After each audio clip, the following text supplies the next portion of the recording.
উচ্চশিক্ষার জন্য বাংলাদেশি শিক্ষার্থীদের প্রথম পছন্দ অস্ট্রেলিয়া। করোনা মহামারী পরবর্তী দেশটিতে অন্তত ৩০,০০০ বাংলাদেশি শিক্ষার্থী অস্ট্রেলিয়ায় পড়তে এসেছেন।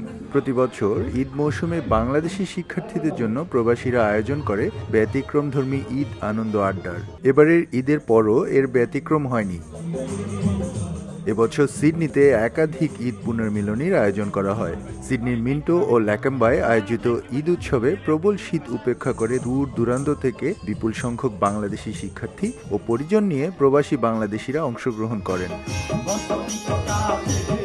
পরিবার ছাড়া ব্যাচেলর জীবন যাপনে অভ্যস্ত শিক্ষার্থীদের জন্য পরিবেশন করা হয় দেশীয় স্বাদের খিচুড়ি, পোলাও, মাংস সহ নানান মুখরোচক খাবার। স্থানীয় শিল্পীদের পরিবেশনায় চলে গানের আড্ডা। আয়োজকরা জানান, পরিবার ছেড়ে আসা বাংলাদেশি শিক্ষার্থীদের একাকিত্ব ঘোচাতে ও স্থানীয় প্রবাসীদের সঙ্গে আনন্দ আড্ডায় ঈদ উদযাপন করার সুযোগ করে দিতেই তাদের এই আয়োজন। এস এম আমিনুল রুবেল, সময় সংবাদ, অস্ট্রেলিয়া।